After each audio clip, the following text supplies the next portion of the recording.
Well, it just so happens I bought another stereo receiver. This is a Pioneer VSX-24TX, and yes, this is the original box. And the eBay seller said, or showed on the description anyway, that it had the original paperwork and, the most important thing, the original remote. So what I have here is a proper kitchen table electronic repair box opener. Let's just go ahead and see what all is inside of this guy.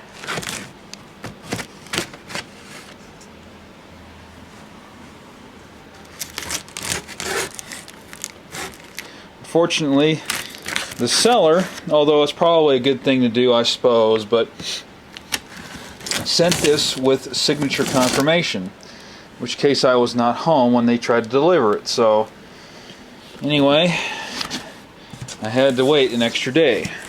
But, oh, this is definitely a nice surprise. Looks like he actually boxed it in all of the original packing material, which would explain why it arrived in such pretty dang good quality, considering how many bumps and scrapes and everything else this thing probably endured on the way to me.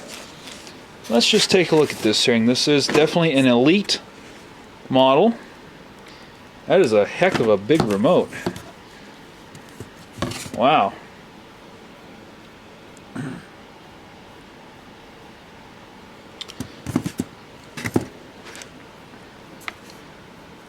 Ah, yes.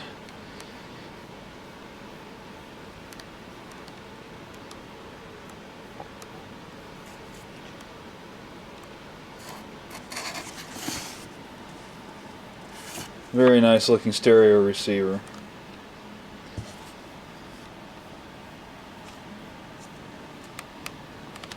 Well, anyway, we'll go ahead and get this thing out of the box, and then we're going to get it set up on the kitchen table over there, and we'll take a look at this thing. So the first thing I decided to do is go ahead and hit the front of this and the rest of the surfaces with some Invisiglass cleaner, which is a incredibly awesome cleaner. Look how nice that front shines, just to get rid of any of the fingerprints and smudges and stuff like that were on the surface of this thing. Now, this receiver was built in 1999, and the suggested price, according to Pioneer's website for this receiver, was $1,000. Yes, one whole bill. Quite a large bill, as a matter of fact. So the actual selling price at the store is probably closer to $900, I would guess. Maybe somewhere in the 800s somewhere. This was definitely not a cheap stereo receiver, and I've got to tell you something, this is a massive stereo receiver. I mean, look at the size of this thing. It is definitely a beast, ladies and gentlemen. This receiver is rated at 90 watts per channel into 8 ohms. It does say that it's stable in 6 ohm operation. However, Pioneer does not give a rating on that on their website, at least. I will have to check the manual and see. I might do that a little bit later. So I'm guessing it's probably 110 watts per channel, maybe, somewhere in there, into a 6 ohm load. Couple of the foibles that this thing has, at least according to the eBay seller, was that the volume control didn't work quite properly. The description was basically that it seemed to slip, and I can feel it, and there's absolutely nothing wrong, at least mechanically, with it. So I think it's probably just a little bit of a dirty pot of some sort in there, I would imagine, and putting a little bit of deoxit to it is probably going to fix that. The other thing that the seller mentioned, and this is a rather interesting thing, and I'm going to have to try this here in just a second when I demo this unit.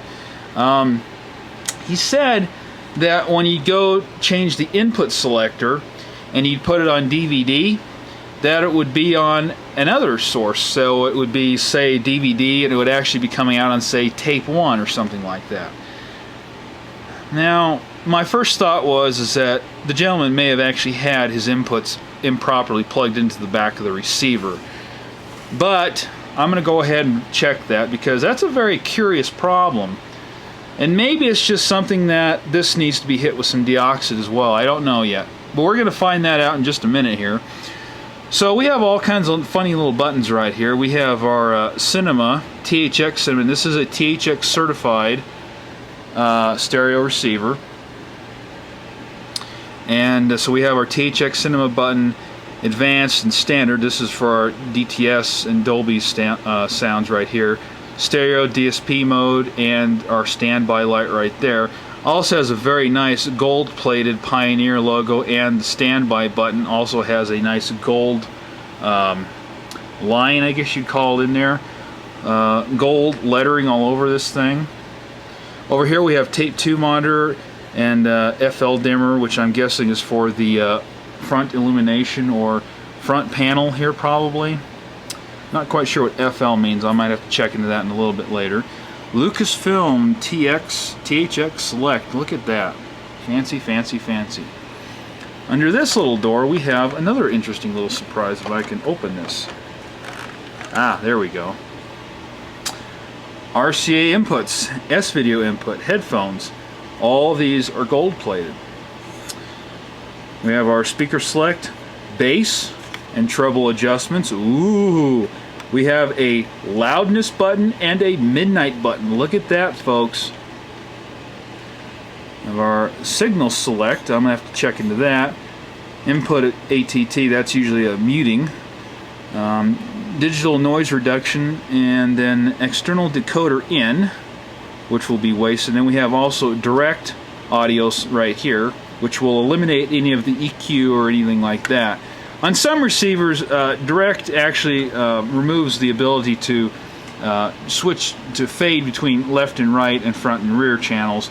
I actually don't see a button off the top of first inspection anyway that would actually control the balance and fader adjustments on this, so that might be something that's actually on the remote itself. We have our class function, AM FM tuning, station preset buttons here, our memory to add stations in there, and then our MPX decoding, which is a rather interesting thing to see on such a modern stereo receiver. So I'm going to go ahead and pop the top off this thing before I decide to plug it into some power there. And we're going to take a look at the inside of this beast. Before going into the insides of this beast, I'll give you a shot of how many connections are on this thing. Quite an impressive number of terminals and connections here, folks. We have no less than we have 4 digital inputs and 1 digital output. We have pre-outs for our external decoder here, tape monitor 2, record and play, CD in, multi-room out. That's an interesting feature. And we have our inputs for our external decoder right here, as well as a ground for, yes, indeed, folks, that is a phono input. We have mini disc / tape, VCR2 in, VCR1 in, satellite in, DVD, and then we have a variety of S-video connectors right here for each of these inputs. Quite impressive. So we also have a video output, a remote in. This is a multi-room, so I'm guessing that this would feed into another receiver in another room somewhere. This looks like a remote control, such as the, I believe the CompuLink they called it on at least the JVC models. I don't know for sure what the Pioneer name was for that, but basically allowed you to control your tape player, your CD player, your mini disc player, all that stuff through the remote control of the receiver through this, what they called CompuLink connection. And one of these was basically an input and the other was an output, and you basically jumpered these to each of your pieces of equipment that you wanted to control with your remote. You also have AM and FM antenna right here. This is for a loop antenna, which did not come with this, I don't think anyway. I didn't see it in the box. That's okay, I have plenty of loop antennas laying around. Over here we have some very nice speaker terminals right here that do accept banjo plugs. Much like the terminals, in fact, they look like they are the identical terminals to what is on the VSX-820K that I repaired a couple videos ago. This unit was manufactured in August of 1999, and we have 3 power outputs right here, 2 of which are switched and 1 is not switched, and that is something that I really like. So let's go ahead and talk about the insides of this beast. Getting the cover off was pretty straightforward on this. Just had a pair of screws on each side. We had a few screws around the back here, as you can see, around here. And then we had 2 more that lived up there. So on the insides of this beast, it's definitely quite a beast in here, ladies and gentlemen. There is a lot of good stuff going on in here. Look at the amount of transistors that are in this thing. Looks like here these looks to me like the circuit boards right here are housing the noble resistors that will feed the bias control voltage to the transistors. And there's definitely a lot of them here. There's also a lot of heatsink here. There are no less than 2 heatsinks on this unit. There is a massive Bando power transformer right here. This is a beast. This stereo receiver, I haven't actually put it on the scale yet. However, the shipping label indicates that this thing is 36 point some odd pounds. Definitely an impressive display of equipment here. We also have some transistors down in the bottom down here. And quite a lot of them too. And let's see, what brand of capacitor is this that they used in this? Let's just find out here. One that says Rubicon, and it does look like there is a battery to hold the receiver's memory, and it does not appear to be leaking, which is a good sign. Let's take a look at the main filter capacitors. These are Nippon Chemicon 50 volt 22,000 UF. Wow. There's a lot of filtering going on there. I'm actually surprised 22,000 UF, those aren't a little bit bigger. Huh. We have a board. Let's just see here. Yes, we do indeed have a board back in here that is enclosed in this metal box here. So I'm wondering if that contains the THX decoding perhaps? Or perhaps that, yes, I do believe that is for probably for the THX. It's a good bet because it looks like it's running into the digital audio inputs right here. So that's probably for at least some of the DAC decoding, as well as I would guess THX decoding right there on that board, but I don't really know that for sure. I'm just kind of guessing right now. It's definitely a bit of a different style than you'd see in modern receivers, that's for sure. We also have our speaker board down here. It's interesting that this combines the main filter caps on this main board. These are all the speaker protection relays down here, and hopefully none of those are blown like they were in the VSX-820. I don't think so. This receiver wasn't sold as being unable to turn on like the other one was. We do have some ELNA caps right here, which is a good sign. Those are on the S-Video input card right here. Looks like we have some more ELNAs right here. And these are going into the video input, composite inputs right here. So the first thing I want to do on this is I'm going to go ahead and blow this thing out. I'm going to go ahead and test it here and demo it a little bit and see what the exact problems are of this receiver before I go ahead and put the cover back on. Maybe those problems don't really exist. I don't know, but that's what we're going to find out next. You can see the receiver has powered itself on, and I have already confirmed that the volume control in fact does not work correctly. And I'll give you a good demonstration of that right here. As you can see, when you turn it, it doesn't really have a clue what direction it should be going. Although after playing with it a little bit, you can definitely get it to sort of respond to the direction that you're trying to go with it. So applying some deoxide into that will definitely fix that problem. I'm going to have to do that before I can demo this, because I don't want this thing to suddenly go to plus 50 decibels on me in the middle of a song and blow these wonderful RTR Series 3 speakers. Now it would appear that by pulling off the volume control knob, I may be able to get some deoxit into there without actually having to go ahead and pull the whole front cover off. So let's see if we can do that. And use some of our trusty Deoxit 5. And let's just see, there's a hole right here that looks like it might get into there at least a little bit. And I might have to let it soak into there a little bit. And then I'm going to shoot some down this shaft.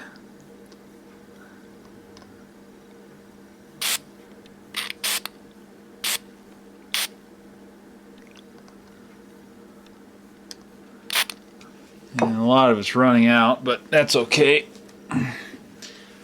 Just wipe it up here.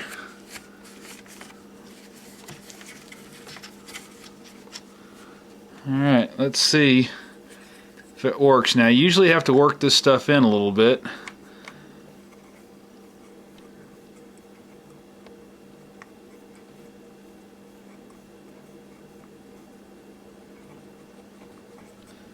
So I have to kind of work it in there.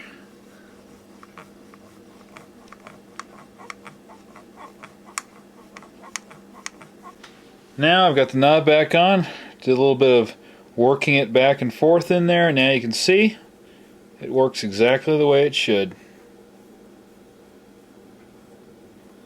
Alright, let's go ahead and demo this baby. Let's see here, I want to go to speaker A. Go ahead and kick the bass up a little bit. Let's just see how this thing can do. Loudness, yes.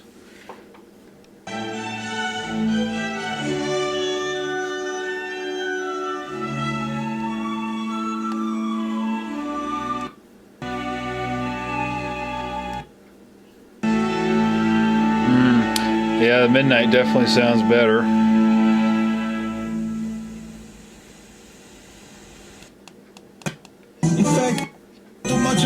Sound like your office? It's time for the Key People. The Key People's unparalleled office cleaning. Call today for a free quote. 1-800-468-8280.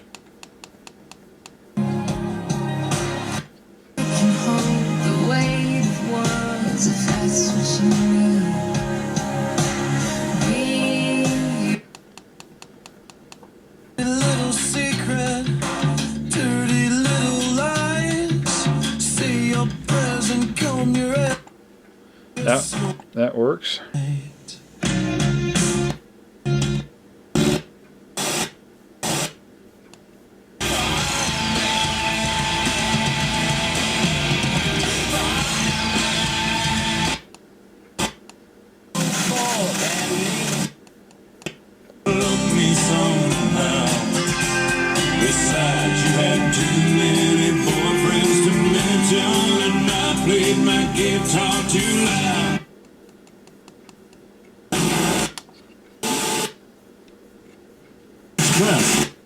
Fast. iHeartRadio. Music you should know.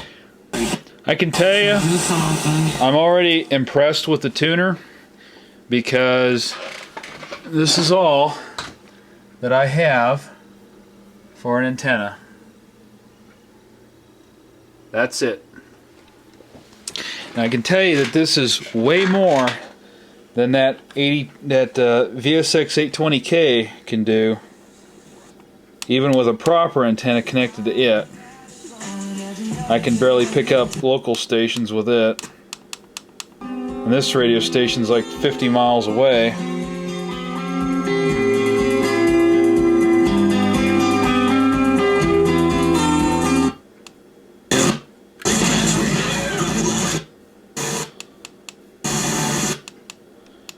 City. Are these people for real? It's a whole nother country. Private Lives of Nashville.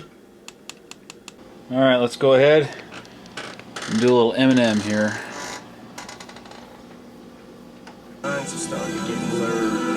I'm in a strange place. I feel like Mace when he gave up the game for his faith. I feel like I'm caged and he's changing restraints. grim in every stranger in the place while I gaze into space. Cause I'm mentally rearranging his face. Like a magician, critics I turn the pages. Got him still on the fence, whether the pages.